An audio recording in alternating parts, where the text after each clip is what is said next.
Snowfall. Silence. Then, a crash. The winter air of Velmere Hollow splits with the sound of something massive collapsing into the trees. Blood cuts through white drifts. The scent of iron and crushed pine fills the air. Elara Wynn freezes. No Omega should be out after moonrise. But there, half buried in snow, lies a man torn cloak, deep gashes across his chest, pulse flickering like the last light before extinction. His eyes snap open, silver, sharp, alive. Don't call them, he rasps. My own pack. Then his head falls. Still, she knows the laws. Never touch an outsider. Yet her hands are already moving, dragging him through the snow toward her cottage. Inside, moonlight spills through her window onto his wounds, and they begin to seal. The ground trembles with his unconscious growl. Power ripples through the air. Ancient, royal, impossible. The stranger she saved isn't just any wolf. His lips move in the darkness. One word. A whisper that shouldn't be possible. Elara. Her name. He knows her name. The Alpha King wasn't dead. And somehow, the Omega who'd saved him was exactly who he'd been searching for. Don't blink. The night she saved him was only the beginning. What happens when mercy awakens a monster, and love rewrites fate? Hit subscribe, drop a comment if your heart stopped when he said her name. And stay till the end. Their secret will cost blood. In Velmere Hollow, no one sees you if you're born at the bottom. The narrator's voice softens against the crackle of firelight. Elara Wynn sits alone in her tiny stone cottage, the wounded stranger lying unconscious beside her. His blood stains the blanket, the smell of wolfsbane still clinging to him. She speaks more to herself than to him. Omegas aren't supposed to think, or speak, or save anyone. We bow, we smile, and we survive. She presses a damp cloth to his brow. But tonight, I broke every rule. Flashback montage. A little girl in rags, reaching out for a hand no one took. A father figure teaching her to heal with herbs because words couldn't keep her safe. The Beta's son mocking her for daring to look him in the eye. Elara learned silence young, but kindness, the dangerous kind that costs more than blood, stayed in her. The firelight flickers across the stranger's face, revealing the faint crest branded near his shoulder, the sigil of the Northern Throne. She doesn't recognize it, not yet. Who are you really? She murmurs. Outside, the wolves of the pack howl in the distance, calling to the moon, unaware that their lost king bleeds under the roof of the lowest among them. As Elara stares into the storm, her reflection in the frosted glass blurs with his. Two souls, one invisible, one hunted, have just rewritten the laws of their world. And when dawn comes, neither will ever be the same again. The blizzard quieted to a breath. In the dim orange wash of Elara's hearth, the stranger's chest rose and fell, like a tide trying to remember the shore. She wrung out the last clean cloth in a bowl of willowbark brew and pressed it to his brow. Wolfsbane's bitter scent still clung to the cuts crossing his ribs. A star map of violence she had never seen on any hunter. "Don't die," she whispered, though the cottage gave no oath back. A log collapsed, sparks spiraling up the flue. The sound snagged his breathing. His eyelids trembled, then lifted, Silver. Not the pale of winter ice, but the quick silver of moonlight thrown on steel. The gaze pinned her where she knelt. He didn't move. Neither did she. "You're safe," Ilara said softly, surprising herself with how steady she sounded. "For now." His voice rasped, like it had been dragged over gravel. "Where?" "Velme Hollow. My cottage." She hesitated, suddenly aware of every law she had broken. "I found you in the snow." He took her in with one sweep. Her patched shawl, her herb-littered table, the foolish bravery of an Omega who had hauled a bleeding stranger home. Something unreadable flickered in his face. "Anyone else?" "See me?" he asked. "No." A muscle in his jaw eased. "Good." He made to sit. Pain cracked across him. He stifled the groan with his teeth. Instinct yanked Ilara forward. "Wait, your stitches!" His hand shot out, catching her wrist. Heat jolted up her arm. For a heartbeat, she felt it. The pressure of rank, an invisible authority that pressed against the wolf sense at the base of her spine. Omegas were born knowing when a higher presence entered a room. Their bodies bowed before their minds could choose. Ilara's pulse faltered under his fingers, then dipped, as if remembering an ancient rule. He felt it too. His grip loosened. "Forgive me," he said, the words oddly formal. "Reflex." She nodded, trying to re-find her breath. "You shouldn't move." "Whoever did this used silver and wolfsbane. I drew most of it out, but..." She gestured at the steaming bowl. "The fever fights like a beast." He leaned back, watching her through lashes as black as wing edges. "Your name?" "Ilara Wynn." "Ilara," he echoed, tasting it like a password that might unlock the room. "I'm..." A pause, as if he sifted through 100 possible truths and chose the one that lied the least. "Ka'ili." No clan, no crest, no history. The name hung between them like mist over river water. "All right, Kael," she murmured, reclaiming her wrist. "Drink." She slid an arm behind his shoulders, felt the iron weight of him, and lifted. He was heavy and hot, wrong hot, the kind of heat that meant a body was burning something out or down. He swallowed, eyes never leaving her face. Ilara kept the bowl steady. Her palm against his nape felt the jump of each swallow, the tight, stubborn refusal to show weakness even here, even now. When he sank back, the room felt smaller. "You can't tell anyone I'm here," he said. The demand should have stung. Instead, Ilara found herself nodding before the protest formed. "I wasn't planning to." "Not your healer, not your beta, not anyone." The silver eyes sharpened. "Do you understand me?"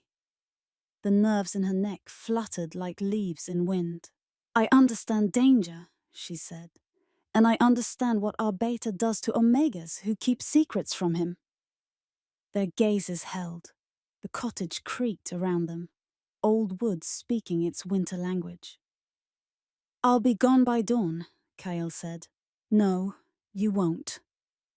The answer leapt out before she could shape it into something safer. "Your wounds haven't sealed. If you try to shift or run, you'll tear everything open and bleed out halfway down the ravine. And She faltered, because the truth felt too bare. "I don't want you to die. Not in my snow, not in my house." Something like surprise crossed his face. a hairline crack in an iron mask. Why? Because someone once dragged me out of the cold when the world would have left me. Because if kindness is treason, I'll be guilty every day. Because you looked at me like I was a person, not a rank. She only said, because I can help, and because no one else will. He studied her a long moment, as if measuring the span of her soul with a ruler only kings owned. At last, he inclined his head, a concession more royal than any command. Then I'll owe you one night. 2, she said, surprising them both, the ghost of a smile. Bold. Foolish, she corrected. Lie back. He obeyed, which was somehow more frightening than if he'd argued. Elara worked in silence, cutting bandages from an old linen shirt, grinding feverfew with her mortar until it released its green bitterness. When she reached to check the slice along his ribs, his breath hitched. The skin there was dense with old scars layered under new, the kind acquired not in one battle, but in a lifetime of stepping in front of blades. Who did this to you? She asked before she could stop herself. The silver eyes shuttered. His lashes trembled once, the only sign of fatigue. Hunters. Rogues. She shook her head. No, the cuts are too clean. He said nothing. A quiet man could make a room loud with silence. Cahill did. She busied her hands. There's broth on the coals. It's not much. It will do. He ate without complaint, the way soldiers ate, efficiently, as if food were a task to complete. When he was done, his gaze flicked to the small window frosted at the corners. On its faint mirror, she saw them both. A low-born healer with herb-stained fingers. A stranger whose presence bent the air. You live alone, he observed. Elara gave a small shrug. Easier not to disappoint anyone that way. Do you disappoint people often? I'm an Omega, she said lightly. We disappoint simply by breathing too loud. Silence again. The hearth whispered. Beyond the walls, a patrol horn sounded. 2 short notes, 1 long. Elara's head snapped toward the door, then the floorboards. She'd hidden a crawl space there since she was a girl, a place to store herbs and stolen moments of quiet. Kyle heard it too. His hand closed around the blanket, readying to move. No! Elara crossed the room in 3 steps, tore up the braided rug and pried at the concealed plank with a knife edge. The wood lifted, revealing the shallow dark. In. His brow rose. You would put a stranger under your floor? I would keep a dying one from being dragged into the snow by men who ask questions with knives. Her breath clouded. Please. She expected resistance. Instead, he slid from the pallet with a lethal grace that belied his wounds. He paused at the opening, eyes flicking across the cottage, landing for a bare heartbeat on her face. You don't fear me, he said. I do, she answered honestly. Just not enough. The corner of his mouth moved again, the suggestion of an expression he didn't allow himself to wear. Then he lowered into the dark. Elara replaced the plank, smoothed the rug, and crossed to the hearth just as knuckles beat against her door. Elara win! Ronan Vale's voice carried the casual cruelty of a wolf born to a rung he hadn't earned. Open. Patrol check. Her palms had gone cold. She wiped them down her skirt and opened the door to wind and rank, and a smile she hated. Ronan, she said. tucking a strand of hair back so he wouldn't see her hands shake. Cold night. For some. He let his gaze stroll over the single-room cottage, pausing on nothing and everything. 2 guards flanked him, nostrils flaring. One frowned as if a scent hid behind the smoke. I saw footprints, Ronan said mildly, too large to be yours. The storm makes a liar of tracks, she said. He wandered in uninvited, fingers trailing over the shelf where her jars sat, labeled in her careful hand. You never did like company, except when you did. His eyes slid to her. There was a time you looked prettier when I came calling.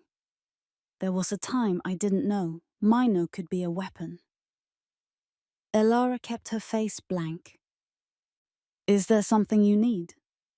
He stepped closer than necessary, only to ensure our safety. The beta worries about strays. Strays bite. A guard coughed softly, eyes watering under the smoke. Sir, he sniffed again, pupils tightening. Do you smell it? Ronan stilled, nostrils flaring, the air thinned. Elara, he said, voice sugar-poisoned. Have you had visitors? She let her own fear rise like a tide and pass like one. When it receded, a calmer shore remained. Only the storm, she said, and hoped the floor did not echo the stranger's breath. Ronan's smile sharpened. He reached past her or seized the edge of the braided rug and flipped it up. The plank lay exactly where it should. Her knife had replaced it flush.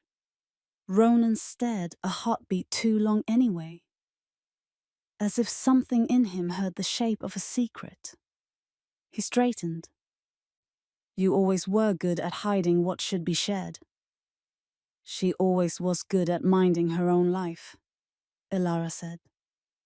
And when his eyes cut to hers, she didn't drop hers first.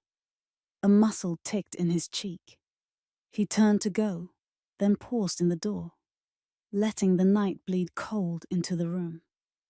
If you see anyone unusual, he said softly, call. You don't want to be on the wrong side of the beta's memory. The door shut. The patrol's crunching steps faded. Elara's knees loosened so quickly she had to catch the table to keep from sliding to the floor. She waited a count of 60, then another 60, before she knelt and peeled back the rug. The plank lifted. Silver eyes met hers from the dark. Clever, he said.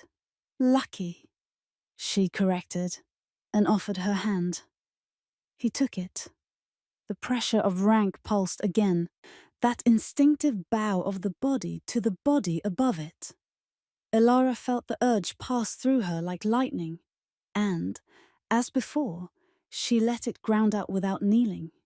He noticed. Your wolf listens, but you don't. My wolf knows what I am, she said. I decide who. He climbed onto the rug, breath shallow but controlled.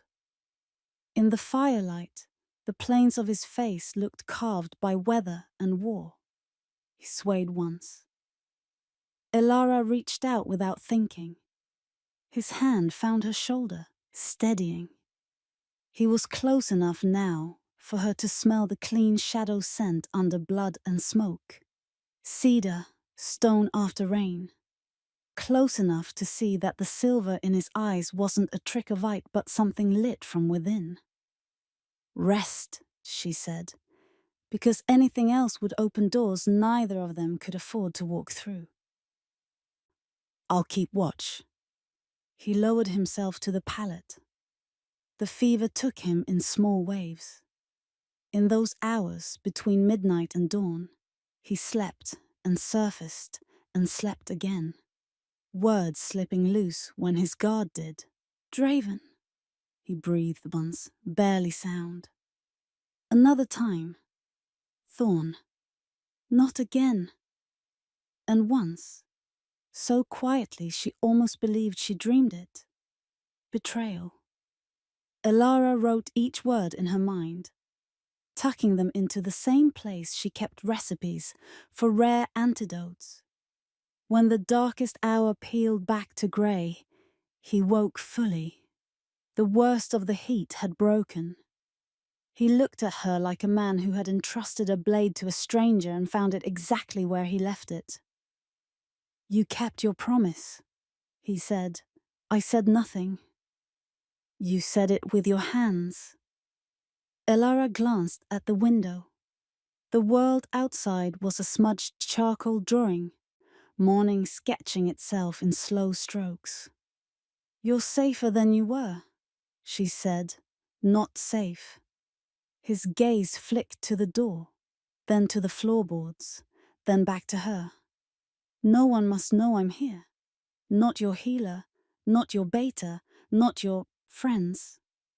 "I don't have friends," she just said, and didn't mean for it to sound so bare. Something softened in his face, something dangerous for them both.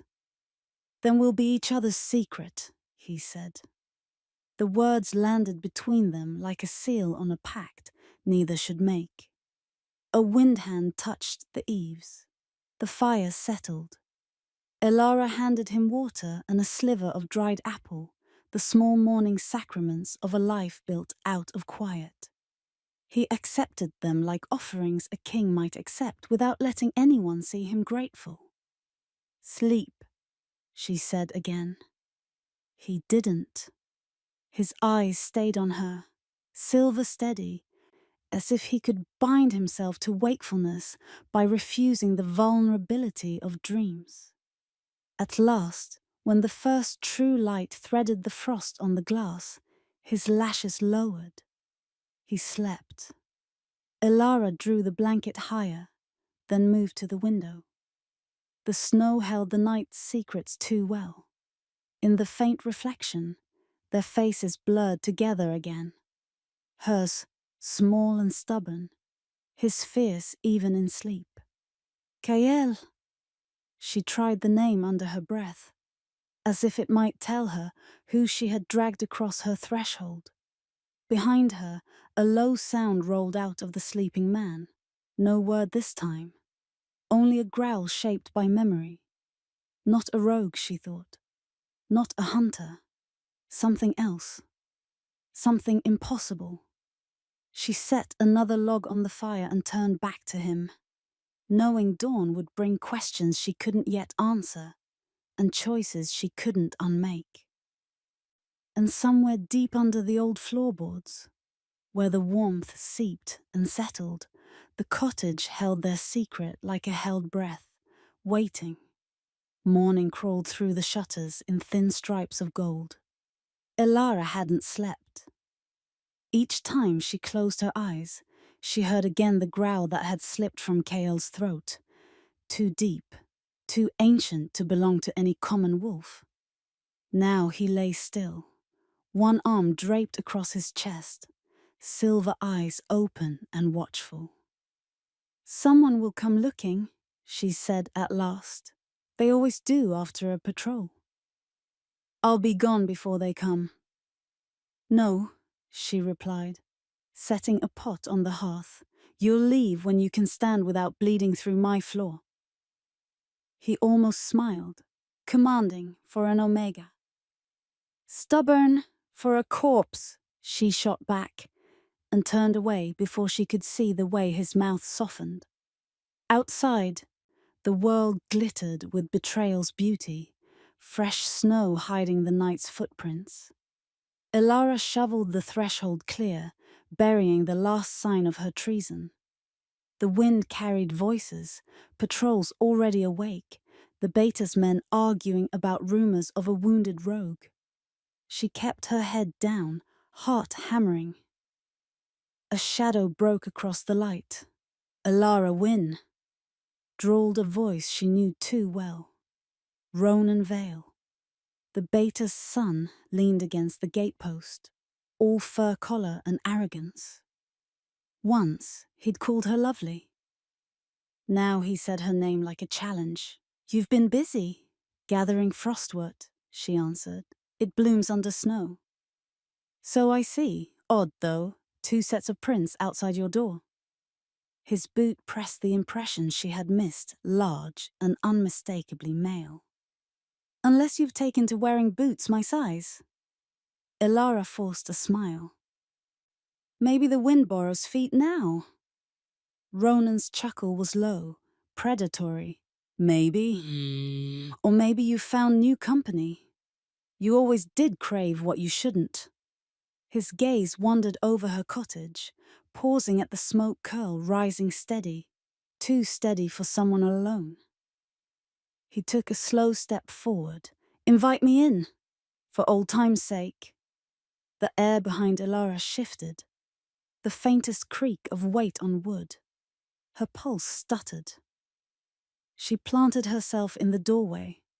"The place is small, you'd only dirty it." Ronan tilted his head, eyes narrowing. "You defy me now? Careful, healer. My father's patience is thin." "I'm not the one testing it," she said evenly. For a long heartbeat, only the snow moved. Then Ronan smirked and turned away. "I'll be seeing you. Don't let the wolves bite." When his figure vanished beyond the birches, Ilara shut the door and sagged against it. Under the floorboards, a whisper. "He'd have scented me if he'd come closer." "Then thank the gods he's too proud to bend down," she murmured, prying the plank. Kael's eyes glowed faintly in the dimness. "You should leave," he said. "You can barely breathe." "I won't endanger you." "You already have." The words hung like smoke. He climbed out slowly, favoring one side. The fever had drained him, yet his presence filled the room again. Gravity wrapped in flesh. Ilara turned away to hide the tremor that wasn't from cold. "Sit. Eat. Then, if you can walk without collapsing, we'll talk about leaving." That night, the forest lit with lanterns. Patrols doubled. Word of a wounded rogue spread through the hollow like wildfire through pine. Ilara listened from her window, the scent of burning oil carrying through the dark. Kael stood behind her, silent as stone. "They're closing in," he said. "I know." "You could tell them you found nothing." "I could," she agreed, "and then they'd find you themselves. I'd still lose everything."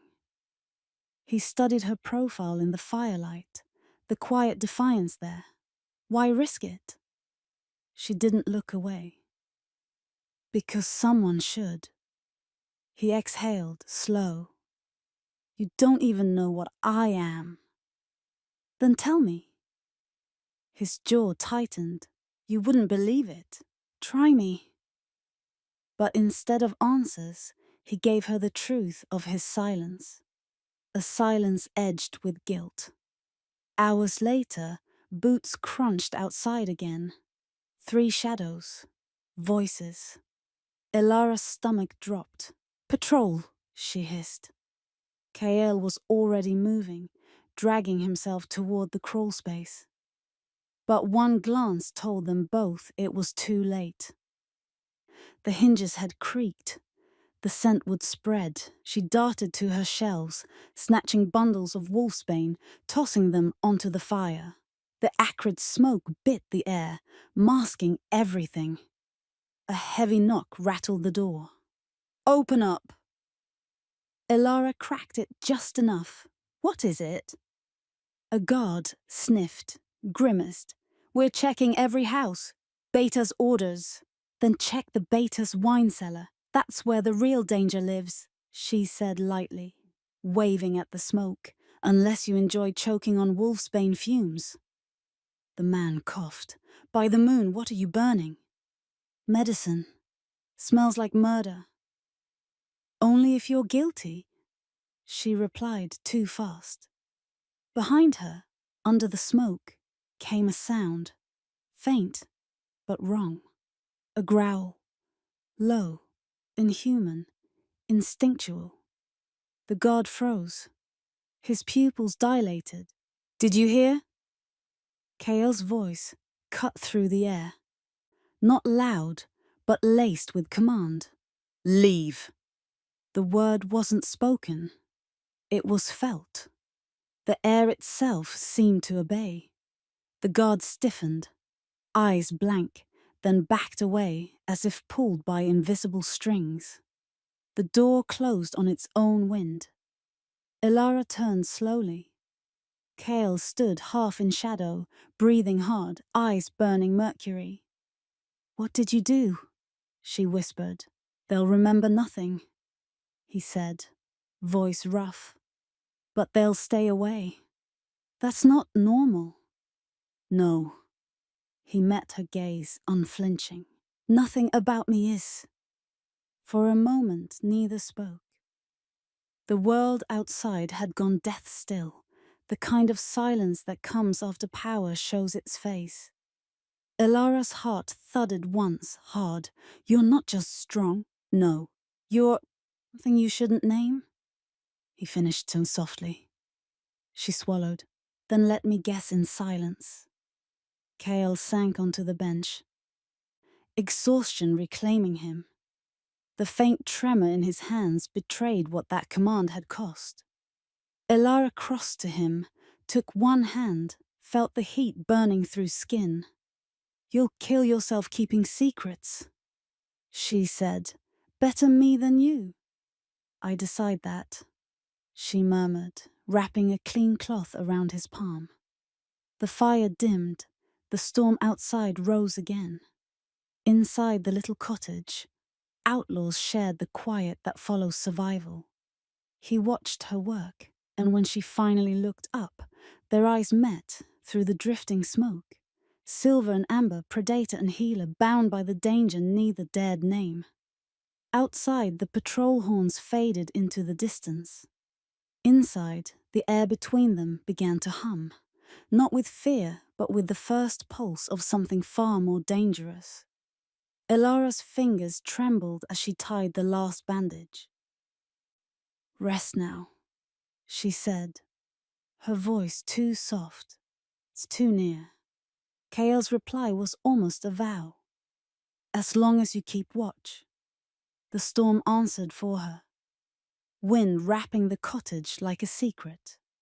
The storm broke by midnight.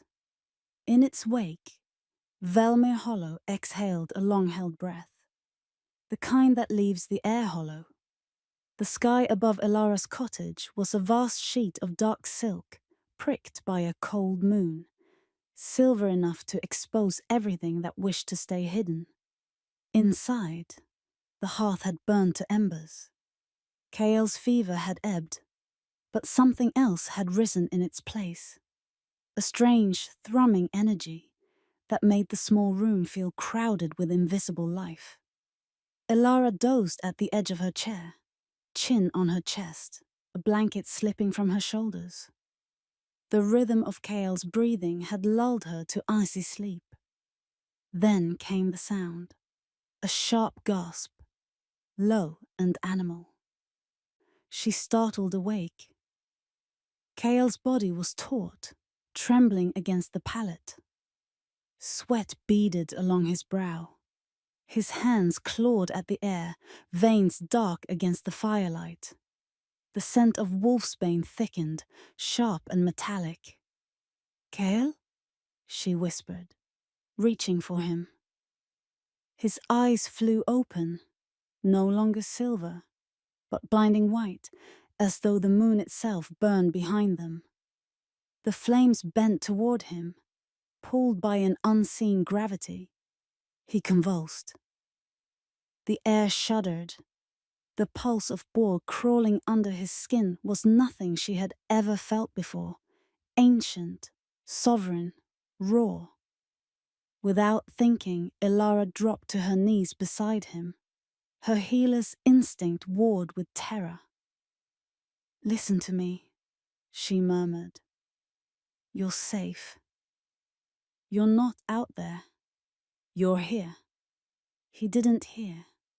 The muscles in his arms knotted, the marks along his ribs glowing faintly, symbols she didn't recognize. His voice cracked through clenched teeth. "Thorn, don't!"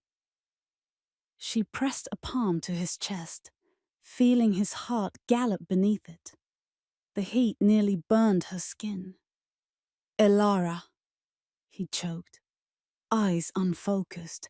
"Get away!" Look. Her voice was steady now. "I've seen worse fevers. You won't die on me." She began to hum, a small trembling tune her father once used when herbs weren't enough. Words from the old tongue followed, clumsy but heartfelt. "Lira van Maren.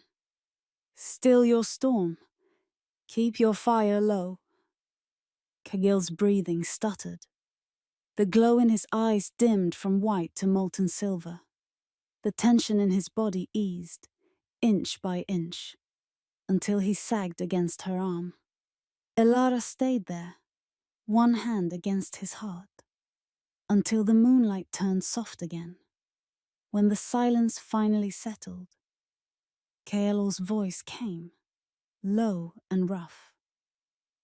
"You shouldn't have done that. I shouldn't have done a lot of things lately," she said, not moving her hand.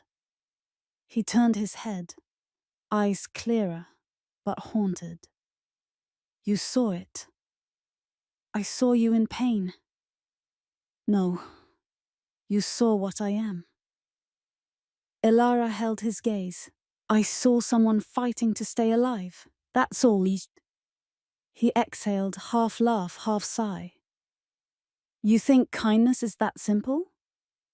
"It has to be," she said. "If it isn't, it dies." He sat up slowly, wincing. The moonlight painted his scars like rivers. "I was betrayed," he said quietly, "by those sworn to guard my throne." She froze. "Throne?" His jaw tightened. The slip hung between them, heavy and irretrievable. He turned his face away. "It doesn't matter anymore. I was never meant to survive that night." "Someone wanted you dead." "More than one."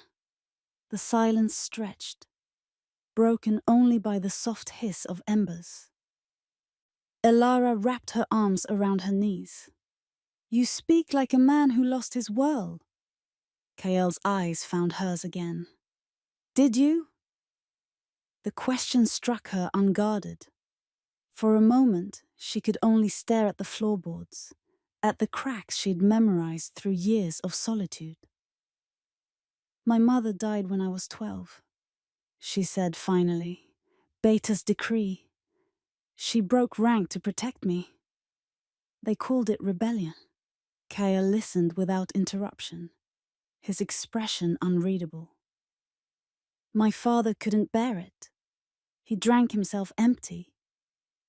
I kept working, healing, fetching herbs, pretending I didn't hear the names they called me." She smiled faintly. Brittle was frost.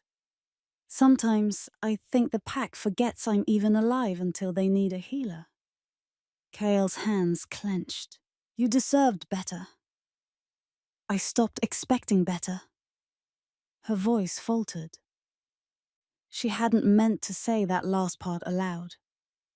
But Kael's gaze softened, not pity, but recognition. He leaned forward slightly, the firelight catching on the sharp lines of his face. "Loyalty kills more good hearts than blades," he said. "You stayed loyal to those who broke you." "And you?" she asked quietly. "Who broke you?" He looked at her a long time, and in that silence she saw it, the truth bleeding through restraint.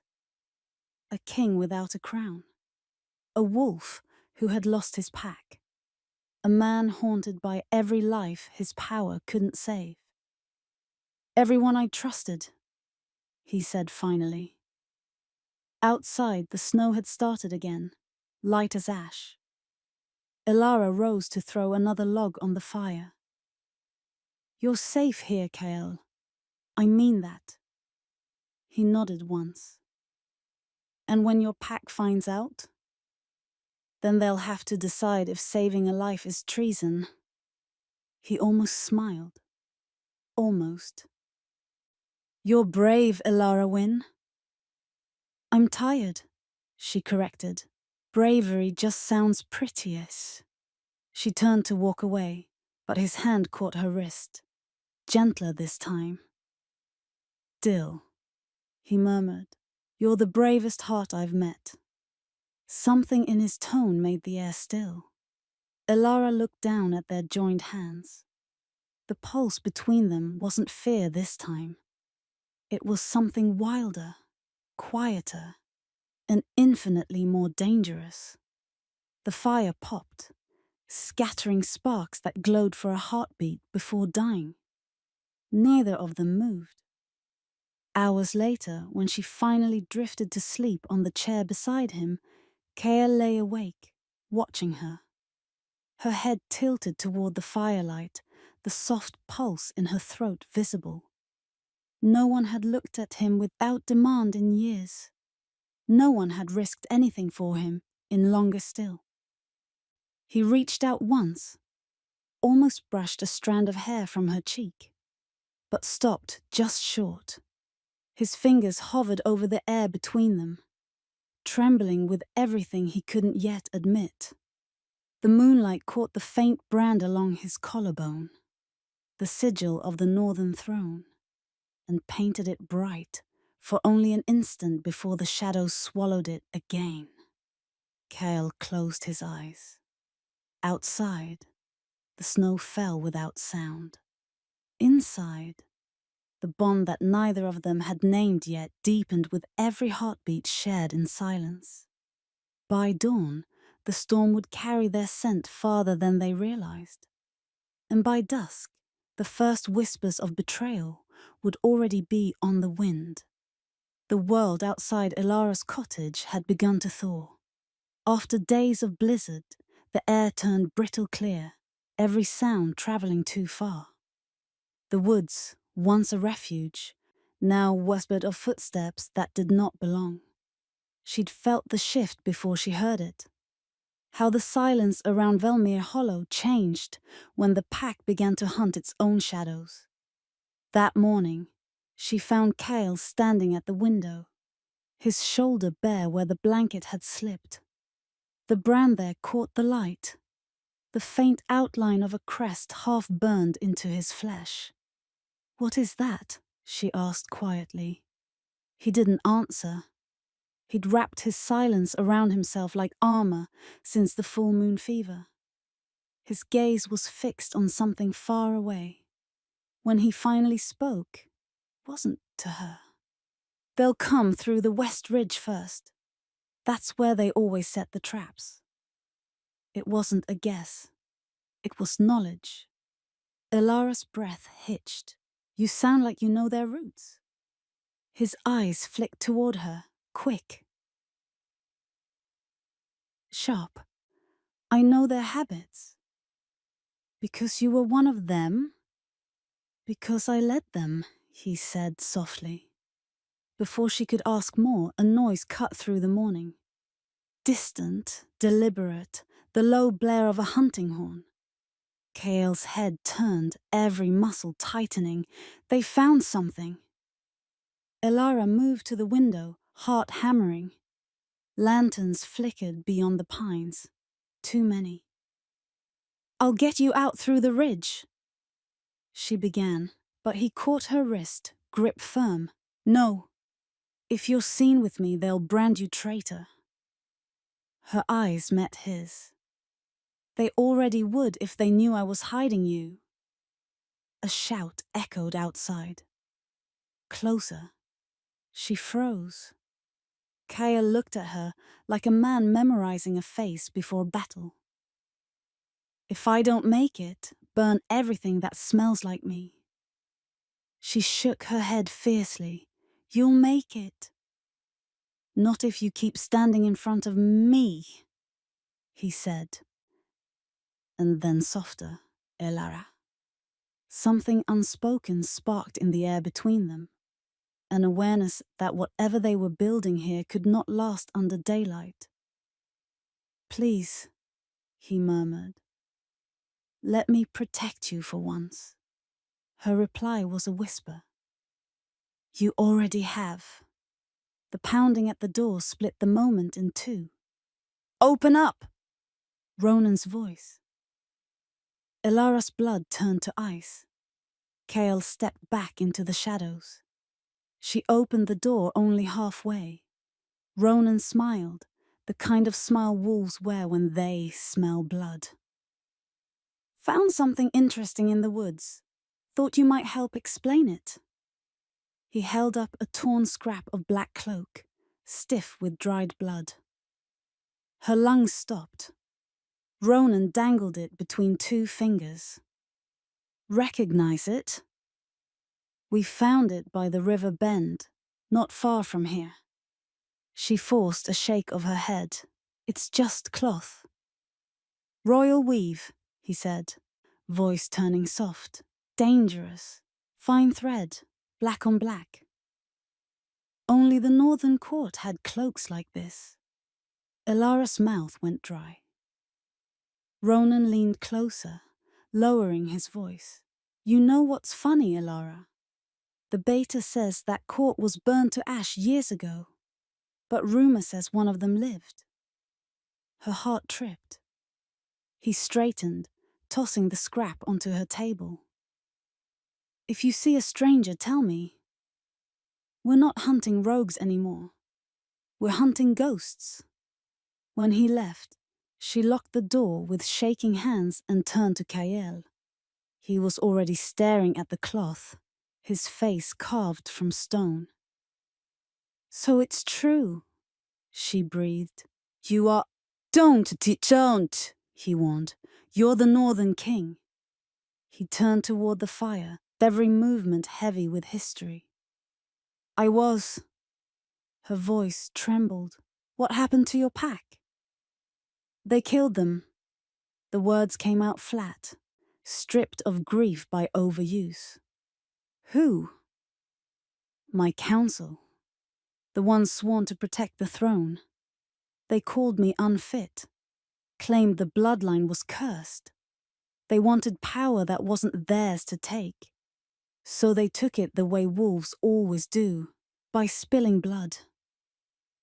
Elara could barely breathe. And now they're hunting you. They think I'm dead. His jaw tightened. But the council will crown a usurper under the blood moon in 3 days. Once that's done, my pack, what's left of it, will belong to him. The words hung like iron chains between them. She stared at him. Then you have to go. He looked at her, almost smiling at the absurdity. Go where? Every border is guarded. I have no allies, no proof, no army. Then I'll help you. You'll die. I'll die here anyway, she said simply. At least this way, it means something. The silence that followed was not empty. It was sacred. Kael's eyes softened, but his voice was still low and cold. You don't understand what you're offering. I do. No, you think this is mercy. But once you cross this line, there's no going back. Elara stepped closer, her breath ghosting in the cold air. I crossed it the night I dragged you out of the snow. He flinched. Just once. The fire cracked. Shadows trembled across the wall like ghosts, gathering to listen. Finally, Kael spoke again, quieter than before. If you help me reach the capital before the blood moon rises, I can stop them. End this. And if you can't? Then at least I die with my name still mine. Elara nodded once. Then I'll see you there. You shouldn't, he said. Then tell me not to. He didn't. Instead, he reached for her hand. The contact burned, brief and electric, sealing something neither of them could name. You've got fire in you, Omega, he murmured. One day, it will either save or destroy you. She squeezed his hand once before letting go. Let's hope you're still around to find out which. By evening, the snow had stopped. The forest was too quiet again. They packed what they could. Dried herbs, salves, 2 canteens, a length of rope, and the memory of what could not be undone. Before they left, Elara looked back at the cottage. It stood small and unremarkable under the grey sky. She had spent her life in that silence, believing its safety. Now it felt like a tomb. Goodbye, she whispered. Kael followed her gaze. You'll come back. Only if there's a world left to return to. He said nothing, but when he turned toward the ridge, the last light caught his eyes, and for a moment, the silver there looked like hope. Dawn rose in blood-colored light. The snow reflected it like a wound. Elara stood at her cottage window, packing the last of her tinctures into a satchel. Kael moved in behind her, his steps deliberate, controlled, like someone who had spent a lifetime making every motion mean survival. They planned to leave before sunrise, slip through the Frostvale woods, and cross the river by dusk. They never got the chance. A horn cut through the morning. Then another, then the sound of boots, many boots crunching snow. Kael's head snapped toward the door. Elara's stomach dropped. No! Through the frost-smeared glass, she saw the banners, black and gold. The Beta's crest. Kael, she whispered, they found us. He moved fast, snatching the satchel from her hands and tossing it aside. Where's your crawl space? Won't help this time. They'll tear the place apart. Outside, the soldiers fanned in formation. At the airhead strode Ronan Vale, wearing a hunter's smile. The first strike came not as a knock, but as a kick, the door splintering off its hinges. Cold wind rushed in, carrying the stink of silver oil and authority. Ronan stepped through like a man entering a play he'd written himself. Elara Wynn, he gared smoothly. The Beta sends his regards. He requests your cooperation. She glared at him. And if I refuse? Then it becomes a demand. Behind him, 2 guards dragged something heavy. A chain, gleaming with silver, each link engraved with the sigil of containment. They meant to bind an alpha. Kael stepped from the shadows before she could stop him. Ronan's grin widened. Well, well, the ghost himself. The room shifted, the air thickening as Kael's presence filled it. His posture was relaxed, but the power coiled beneath his skin made the torches flicker. You've made a mistake, Kael said. Hardly, Ronan replied. The Beta will be pleased. A royal bounty pays well, even for a corpse. Then you'd better aim to kill, Kael murmured. The guards lunged. Elara shouted, No! But it was too late. The first swung his blade, silver edge catching the light. Kael caught his wrist mid-swing and turned it until bone cracked like dry wood. The man screamed. The second drove a spear forward. Kael ducked, caught the shaft, and snapped it in half with one twist. But there were too many. 5, then 10. Silver chains arced through the air, wrapping his arms, his throat. Kale snarled, a deep, resonant sound that rattled the walls. The guard staggered, but the silver burned into his skin, smoke rising from the wounds. He fell to one knee, jaw tight, refusing to cry out. "Stop!" Elara screamed, throwing herself between them. "You'll kill him!" Ronan grabbed her arm, twisting it until she cried out. "That's the idea!" Kael's eyes flashed silver white. "Let her go!" "Or what?" Ronan sneered. Then the world broke. The sound that tore from Kael's throat was not human. The chain snapped. 1, 2, 3. Like thread cut by invisible hands. Wind exploded outward, throwing men against the walls. Fire roared from the hearth, crawling up the beams like it had been waiting for permission. For a heartbeat, Elara saw what he truly was. Not man, not wolf, something divine and terrible.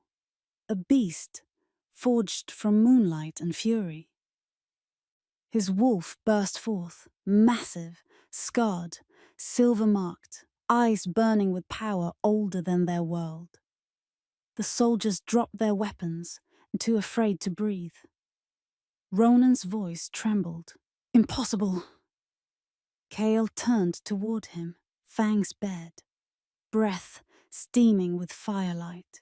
"You hurt her," he said, voice layered with 2 tones, one human, one primal. "Now you'll remember what that cost."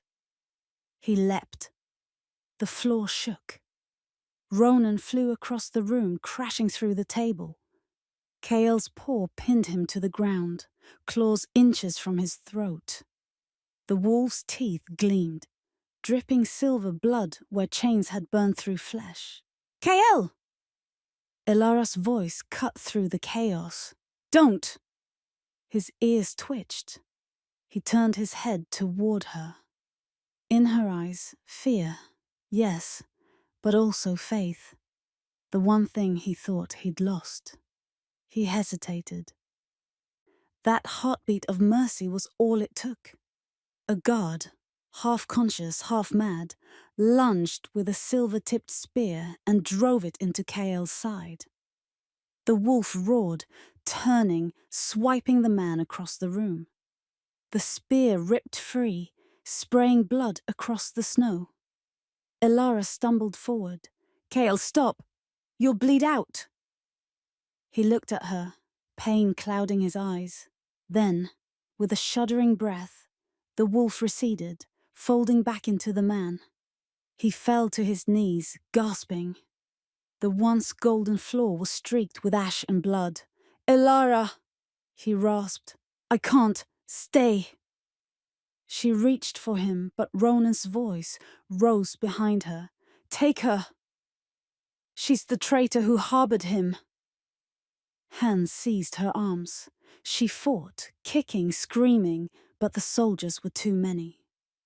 Kael surged to his feet, half collapsed again.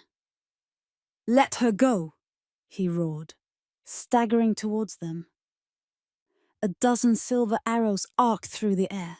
He raised a shield of flame and wind that shattered the first volley. But the second pierced through, driving him back. "Kael!" she cried. He met her eyes one last time as they dragged her away. The look wasn't apology. It was promise. Then the blast came, his power bursting once more, throwing back soldiers long enough for him to vanish into the storm. The snow swallowed him whole. When Elara woke, her wrists were bound in iron. The cottage was gone, ashes and ruin where it once stood. Smoke curled toward a red horizon. She was surrounded by the Beta's guards, their faces impassive. One of them read the decree. Elara Wynne, by order of the Beta of Velmere Hollow, you are charged with treason and the harbouring of a traitor king. Sentence: death by moonrise. She didn't flinch. She only lifted her head, eyes on the fading trail of footprints leading north. His trail. Run, she whispered to the wind. Run, Katya, live. The guard struck her for speaking, but she smiled through the blood. Far away, through the storm, Kael stumbled across the ridge, bleeding, broken, alive. He looked back once. The hollow glowed orange in the distance. His jaw set. Not again. The wind carried the faintest whisper of her voice, and his own vow formed against it. I'll come back for you. The snow covered his tracks, but not his promise. The storm had passed, but the land was no less cruel for it. Kyle Draven moved through the ruins of the northern ridge, his breath ragged, his sides slick with blood that refused to dry. Every step was a rebellion against the darkness closing in. The forest had swallowed him whole, snow devils twisting between dead pines, the scent of smoke from Velmere Hollow clinging to his skin like memory. When he could go no farther, he collapsed beside a frozen stream. His reflection looked back, pale, hollow-eyed, unrecognizable. Not a king, not even a wolf, just a ghost wearing a crown of guilt. He pressed a shaking hand to the wound that burned along his ribs. Silver still hissed in his veins. Elara. Her name broke the silence, fragile as a prayer. No answer came, only wind, and the faint cry of the raven circling high above. Hours blurred into night. He drifted between pain and memory. He saw the fire Shijute, the guards tearing her from him. He saw the fear on her face when the chains closed. He saw the moment he lost her, and under it all the echo of his promise. I'll come back for you. He clenched his fists until blood welled anew. If I can still bleed her, he muttered, then I can still avenge. When he woke again, he was no longer in the snow. Stone pressed against his back. The air smelled of old iron and rot. He was inside what remained of the ruined keep of Dravenhall, the seat of his ancestors, burned and abandoned since the coup. Only fragments of its glory remained, shattered windows that framed the northern lights, walls half-eaten by frost. Kael staggered to his feet, each breath tearing at the wound.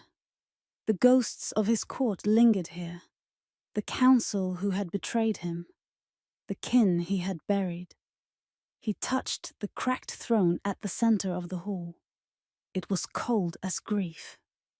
This is what's left of a kingdom, he said to the silence, a chair and a curse. He sank onto the step below it, Simone, burying his face in his hands. The mighty Alpha King, reduced to whispering into dust. When he raised his head again, moonlight spilled through the roof. In it danced motes of ash, remnants of a fire long extinguished. Elara would have hated this place, he murmured.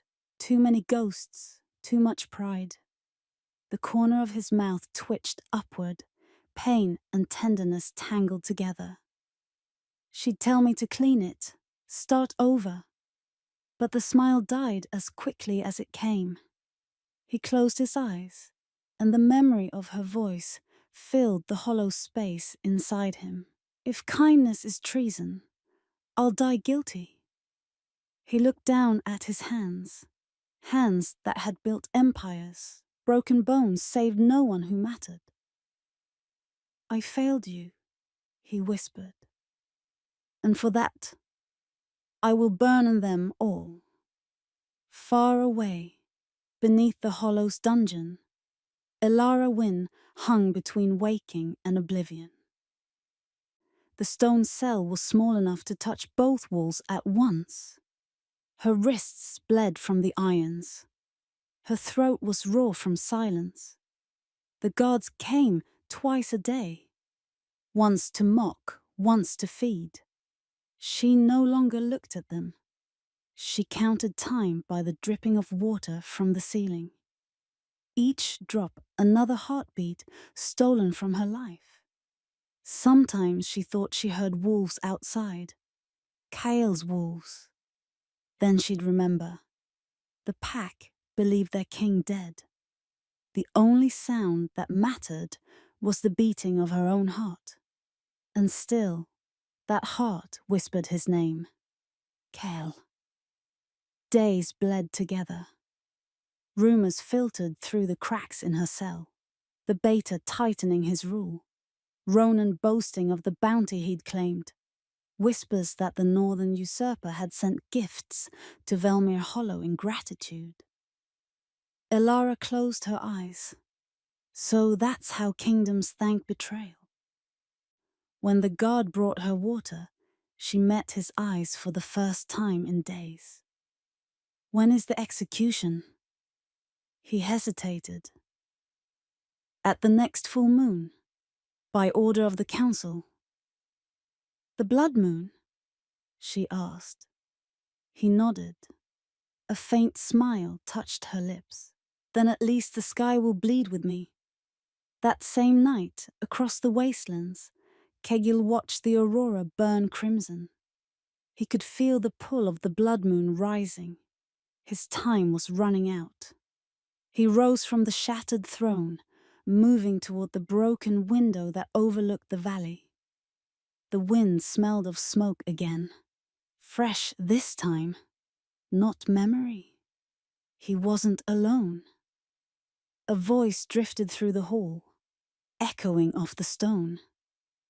So it's true. The dead king walks. Kael turned. Out of the darkness stepped a man clad in black furs, his face marked with the sigil of the Beta's court. Who sent you? Kael demanded. Velmir's Beta, the man said. He offers peace. Peace? Kael laughed, sharp as glass. Tell your master peace died the night he chained my mate and burned my pack. The man sneered. She's still alive, for now. Kael froze. What did you say? They keep her in the dungeons under Velmir. Execution at moonrise. Treason, they call it. For loving the wrong man. Before the messenger could blink, Kael was on him, fist clamped around his throat. Where? Velmir. South Tower. The rest was lost as Kael's grip tightened. He dropped the body to the floor and stood, chest heaving. The rage in him felt like rebirth. Elara lives, he whispered. Then there is still something worth saving. He lifted his face to the moon, silver eyes blazing. The northern lights reflected there like twin blades. I'll burn the hollow to ash before I let them touch you, he vowed. The old walls trembled, as if the ghosts themselves believed him. And somewhere far below, in the darkness of her cell, Elara felt warmth brush her skin, a pulse that wasn't her own. For the first time in days, she smiled through blood-cracked lips. He's alive, she murmured. I knew it. The guard thought she was delirious, but above them, the wind began to shift, carrying the scent of fire. Moonlight poured through the narrow slit of Elara's cell, carving her face in silver. The guards had come at dawn, shackled her wrists, and left her to wait for the end. Her body trembled with exhaustion, but her spirit, quiet all her life, stood upright inside her like a blade newly forged. Outside, the blood moon climbed the sky, vast and red, as if the heavens themselves remembered every wrong yet to be avenged. The pack had gathered in the central square for the execution. Torches flickered against the frostbitten wind. At the platform's center waited the stake and the Beta's decree. Ronan Vale stood beside it, dressed in ceremonial black. His smirk glowed cruel beneath the firelight. When the guards dragged Ilara forward, murmurs rippled through the crowd. The Omega healer? She harbored the traitor. She's lucky the Beta spares her a quick death. But Ilara's eyes were steady. The air around her crackled, not with fear, but with something else. Conviction. The Beta stepped forward, his voice booming. By the law of Velma Hollow, this woman, Ilara Wynn, is guilty of treason. She sheltered the outlaw Kael Draven, defied pack command, and endangered us all. For her crime, she shall burn beneath the blood moon, that her ashes remind us of loyalty. The crowd stirred. Some looked away. Others whispered prayers. Ilara's chains rattled as she lifted her chin. If kindness is treason, she said softly, then I'll die guilty. The Beta froze mid-step. The words fell like a spark into dry tinder. The murmurs shifted, uncertainty threading through fear. Ronan sneered. Still unbroken? You'll scream soon enough. Ilara met his gaze and smiled. A small radiant thing, the kind that burns brighter than hatred. I already have, she whispered. For years, every time I called cruelty loyalty.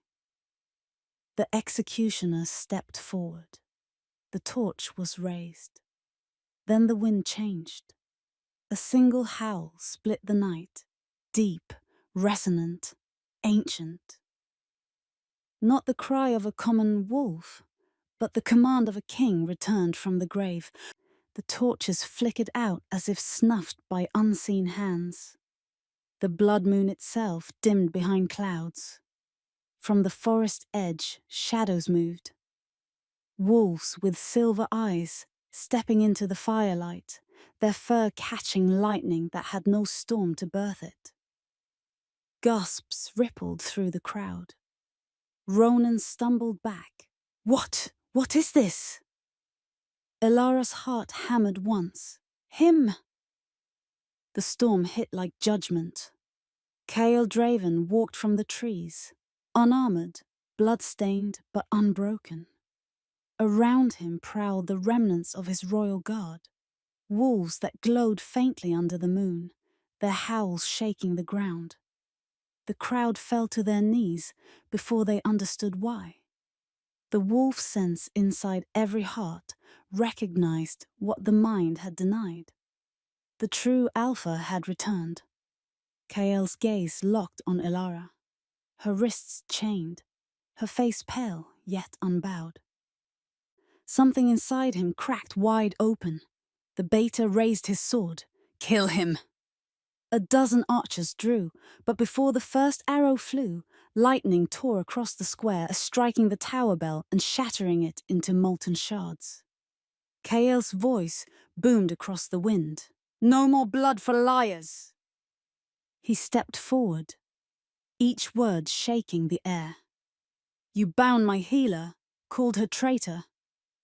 You burned my pack, called it loyalty. You betrayed the very vow that makes us wolves. The Beta's power faltered under that voice. Alpha command layered with something divine. Kael Draven, he snarled. You're dead. Not dead, Kael replied. Just awake. He moved like thunder wearing flesh. In 3 heartbeats, he was on the platform. The chains binding Ilara shattered as he touched the home turn, the links melting under his hand. He knelt before her, not as a king claiming victory, but as a man claiming truth. "The crown owes its life to an Omega," he said, voice rough, steady, absolute. The words echoed through every soul present. One by one, the pack dropped to their knees. Even the wind seemed to hold its breath. Ronan screamed, lunging with a dagger, but Kael didn't move. Elara did. She pivoted, catching Ronan's wrist the same way Kael once caught hers, twisting until the blade fell. "Stay down," she whispered, "for once in your life." He collapsed, clutching his arm, staring at her like he'd seen a ghost made of fire. Kael rose to his full height, turning to face the beta. "You ruled by fear. I rule by truth. Step down, or I'll show you what justice feels like when the moon remembers." The beta tried to speak, but his voice failed him. The mark of the alpha glowed along Kael's collarbone, silver light burning through cloth and skin alike. The beta's knees hit the ground. "Your Majesty!" Kael's eyes flicked to Elara. "Not mine alone, hers." Elara blinked, startled. "Kael." He looked at her, and the storm softened in his voice. "You saved me when I was no one. You gave me reason to live when I deserved to die. Let them see what real strength looks like." He reached for her hand, raising it high. "From this night forward, no wolf shall bow for birthright, but for heart. The age of rank dies here." The crowd erupted, not in cheers, but in a long, trembling howl that carried freedom in its sound. Elara's knees gave out, but Kael caught her before she fell. "It's over," he murmured. "Is it?" she breathed, staring at the firelight flickering against his scars. He smiled faintly. For now, when the storm cleared, dawn broke over a kingdom remade. The ashes of the old rule smoldered behind them, and before them lay the uncertain peace of beginnings. But for one brief, shining moment under the dying moon, the healer and the king stood as equals. Two souls who had defied law, death, and fate itself. And somewhere in the silence that followed, the ghosts of the old world bowed and were still. The fires in Velmir Hollow burned for 3 days before the ashes cooled.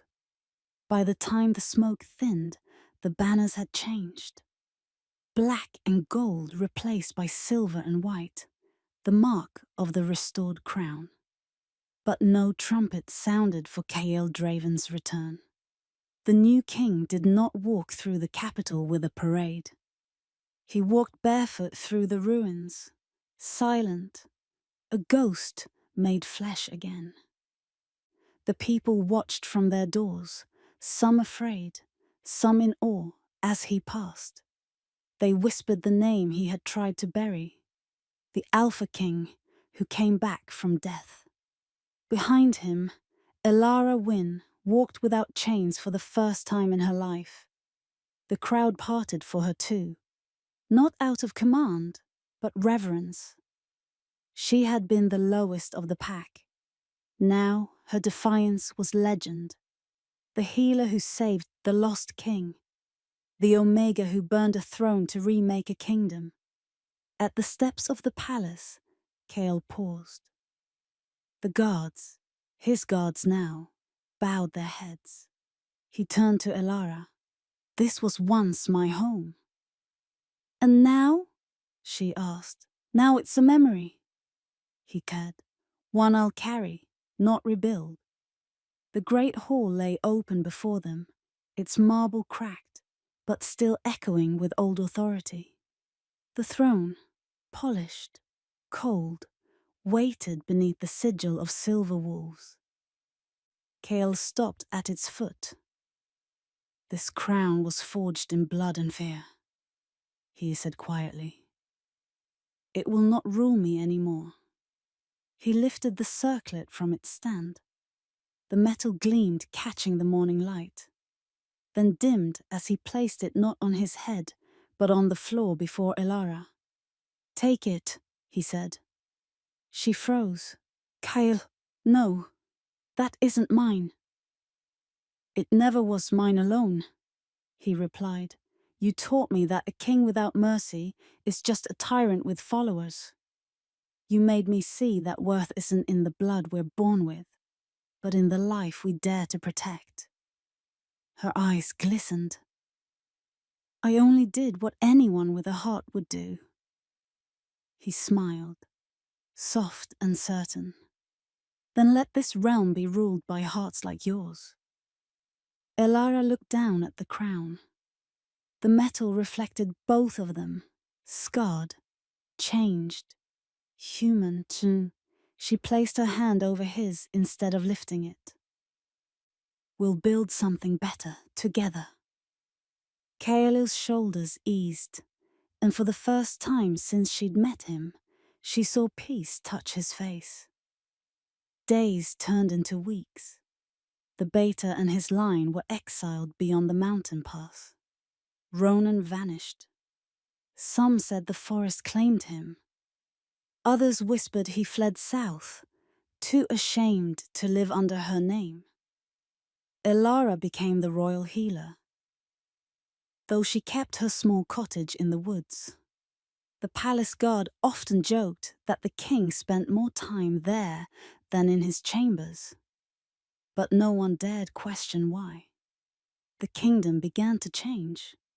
Laws rewritten, rank lines erased, omegas and alphas trained side by side, their howls rising in unison instead of hierarchy.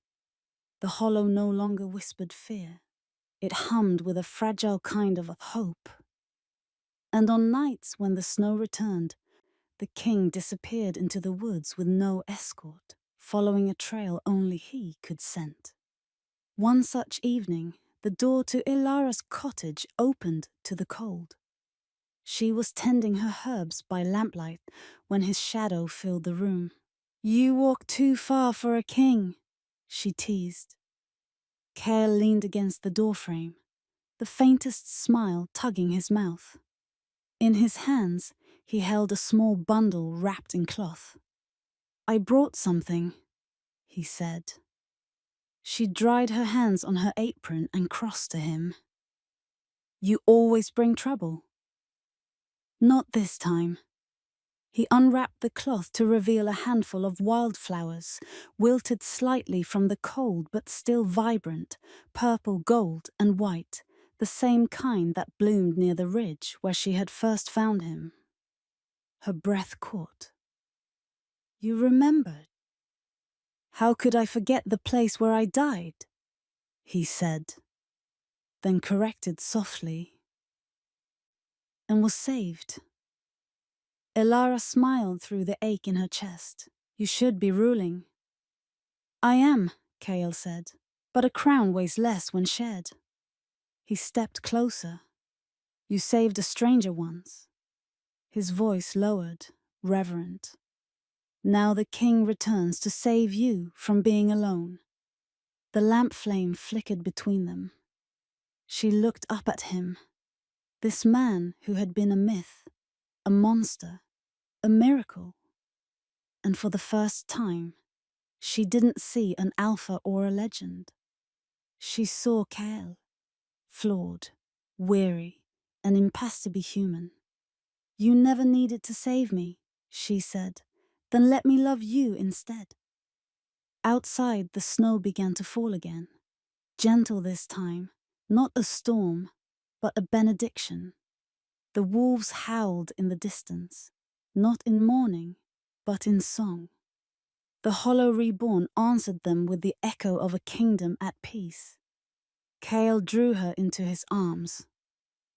She leaned her forehead against his chest, listening to the rhythm of his heart, steady, alive, no longer a secret. Do you ever think about that night? She whispered. Every time it snows, he said. Every time I wake. They stood that way for a long moment. Two silhouettes framed in the cottage doorway, as snowflakes drifted between them and the fire. And when dawn came, their footprints lay side by side in the unbroken white, leading away from the ashes of the old world, toward whatever awaited beyond the ridge.